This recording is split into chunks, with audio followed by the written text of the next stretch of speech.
अस्सलामुअलैकुम। SMTV global के साथ मैं हूं आमना अनफाल। सबसे पहले news headlines.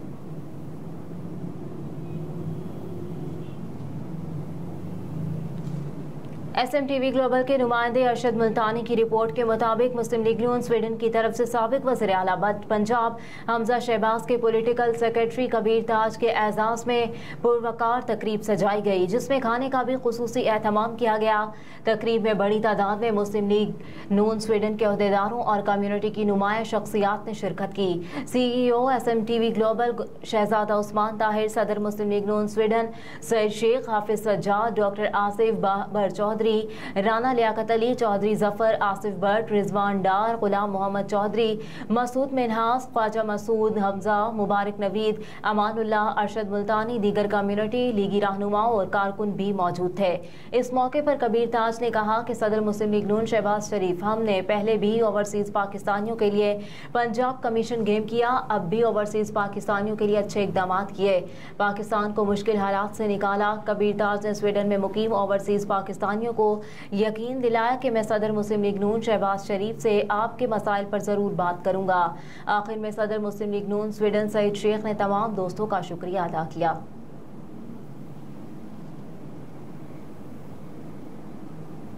Stockholm Sweden Pakistan cultural society बुद्ध शुरका की जानिब से देसी मेले की प्लानिंग के लिए एक मीटिंग का एहतमाम किया गया। सोसाइटी के मेंबरान के साथ साथ कम्युनिटी की नुमाया शख्सियात ने भी बढ़ चढ़ कर हिस्सा लिया, अपनी आरा का इजहार किया और मेले के प्रोग्राम को अहसन तरीके से मुनाकिद कराने के लिए अपनी तजावीज़ दी। कमेटी के चेयरमैन लियाकत अली खान ने मेले में होने वाले प्रोग्राम्स और स्टॉल्स के बारे में मुफस्सिल गुफ्तगू की। मेले में रिवायती खानों, कपड़ों, ज्वेलरी और मुख्तलिफ इकसाम के स्टॉल्स होंगे। म्यूजिक और भंगड़े का खुसूसी एहतमाम किया गया। लियाकत अली खान ने 27 अगस्त 2023 को होने वाले मेले को पाकिस्तानी कम्युनिटी का अपना मेला करार दिया और पाकिस्तानी, इंडियंस, बांग्लादेशी और स्वीडिश कम्युनिटी से भरपूर शिरकत करने की इल्तिमास की। मजीद सब मेंबरान का कहना था कि कम्युनिटी की शिरकत ही इस मेले की कामयाबी है। तकरीब के अख्ताम पर पुरतकल्लुफ इशाइये का एहतमाम भी किया गया।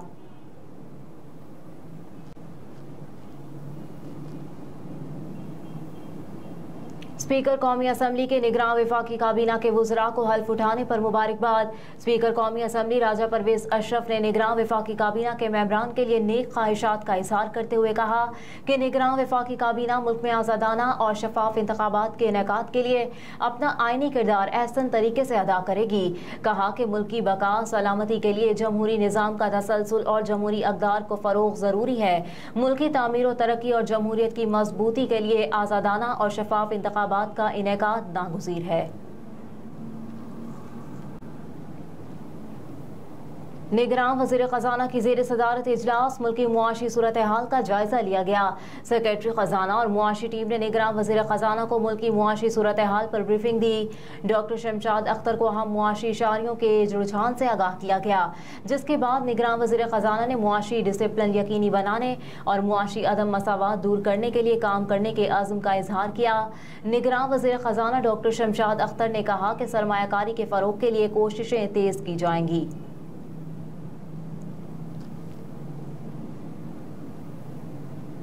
निगरान वज़ीर आज़म ने अपनी काबीना का पहला इजलास आज तलब कर लिया। गुज़िश्ता रोज़ ऐवान सदर में होने वाली तकरीब में सदर आरिफ अलवी ने वफाकी काबीना के अरकान से हल्फ लिया था।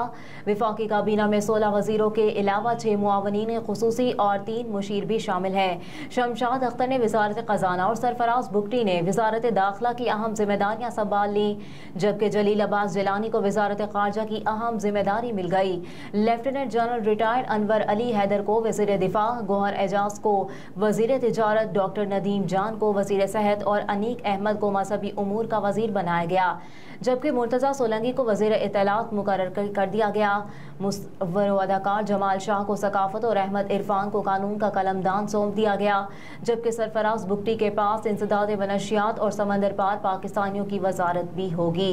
अनवर अली हैदर के पास एविएशन का इजाफी कलमदान होगा, जबकि उमर यूसुफ उमर सैफ के पास IT और खलील जॉर्ज इंसानी हुकूक के वजीर होंगे।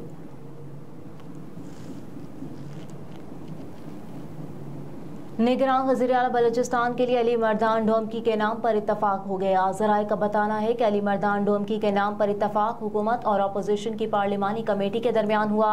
ज़राए बलूचिस्तान असम्बली का कहना है कि अली मर्दान डोमकी की तकर्री के लिए समरी स्पीकर बलूचिस्तान असम्बली ने गवर्नर को भिजवा दी है।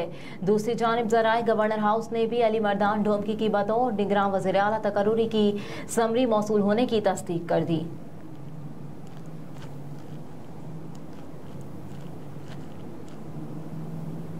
पंजाब हुकूमत ने अलहमरा लाहौर में कमर्शियल स्टेज ड्रामों पर पाबंदी लगा दी। निगरान सूबाई वज़ीर इत्तलात आमिर मीर ने कहा कि अलहमरा में कमर्शियल स्टेज ड्रामों पर पाबंदी लगा दी गई है। मजीद कहा कि यह फैसला स्टेज ड्रामों के नाम पर फहश डांस कराने और अरियानी फैलाने पर किया गया।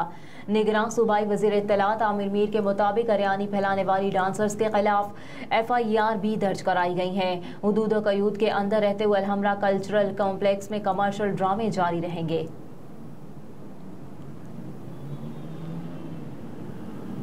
बरतानिया में तैनात नए Pakistani high commissioner doctor Faisal की नवाज शरीफ से मुलाकात। डॉक्टर फैसल और साबिक वज़ीर आज़म के दरमियान मुलाकात सेंट्रल लंदन में हसन नवाज के दफ्तर में हुई, जिसमें पाकिस्तान समेत दीगर बाहमी दिलचस्पी के उमूर पर गुफ्तगू की गई। ख्याल रहे कि बरतानिया में पाकिस्तान के नए high commissioner doctor Mohammad Faisal ने रवा माही जिम्मेदारियां संभाल ली। डॉक्टर मोहम्मद फैसल का बरतानिया पहुंचने पर फॉरेन सेक्रेटरी की नुमाइंदा कैथरीन गोलियन ने इस्तकबाल किया। पाकिस्तानी हाई कमीशन के मुताबिक डॉक्टर मोहम्मद फैसल इससे कबल जर्मनी में बतौर सफ़ी खिदमात अंजाम दे रहे थे। साबिक वज़ीर आज़म शहबाज शरीफ कहते हैं कि इलेक्शन में मैंडेट मिला तो नवाज शरीफ ही वज़ीर आज़म होंगे। साबिक वज़ीर आज़म शहबाज शरीफ ने कहा कि इलेक्शन हर सूरत अपने मुकर्ररा वक्त पर होंगे और मैंडेट मिला तो नवाज शरीफ ही वज़ीर आज़म बनेंगे। नवाज शरीफ मेरा लीडर है और मैं उनका कारकुन हूँ। सियासत में ज़िद से नहीं बल्कि मामलात। उन्होंने कहा कि बतौर कौम मुज़ाकरात से हल करने की कोशिश करनी चाहिए।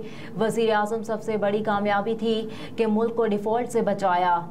दिन रात मेहनत की कि 16। शहबाज शरीफ ने कहा कि फजर की नमाज पढ़कर अवामी भलाई के लिए कुछ कर सकूं। फारिग हुआ तो IMF की MD की कॉल आ गई। कॉल थी कि पाकिस्तान के साथ मुआहिदा बहाल हो गया। ये मेरे लिए सबसे बड़ी खुशी थी। मुख्तलिफ सियासी जमातों साबिक वज़ीर आज़म ने मजीद कहा कि मुझ पर तो इलेक्शन में इत्तेहाद मुमकिन है। मुकदमात बने, सब कुछ बर्दाश्त कर लिया। बेटी और भतीजी को भी अदालतों और जेलों में घसीटना नाकाबिले बर्दाश्त था।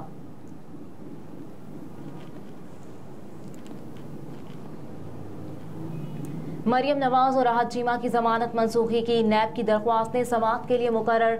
नैब ने शमीम शुगर मिल्स केस में आमदन से जायद असासों के इल्जाम में मरियम नवाज की जमानत मनसूखी की दरख्वास्त दायर की थी, जिससे अदालत ने समाअत के लिए मुकर्रर कर दिया। चीफ जस्टिस उमरता बंदियाल की सरबराही में 2 रुकनी बेंच 22 अगस्त को मरियम नवाज की जमानत मनसूखी की दरख्वास्त पर समाअत करेगा।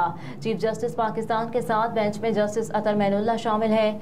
दूसरी जानिब सुप्रीम कोर्ट में साबिक चेयरमैन LDA और वज़ीर आज़म के साबिक मुशीर अहद चीमा की जमानत मनसूखी की दरख्वास्त भी समाअत के लिए मुकर्रर कर दी गई।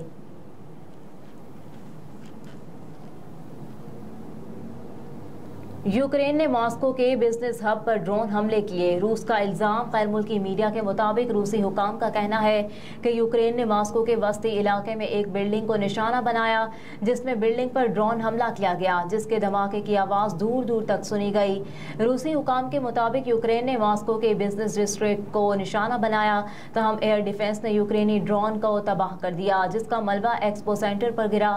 मेयर मॉस्को सरगई सियोवान का कहना है कि यूक्रेन की जानिब से दारुल हुकूमत पर तसलसल से ड्रोन हमले किए जा रहे हैं, जिसमें इस बार शहर के अहम कारोबारी हब को निशाना बनाया गया है।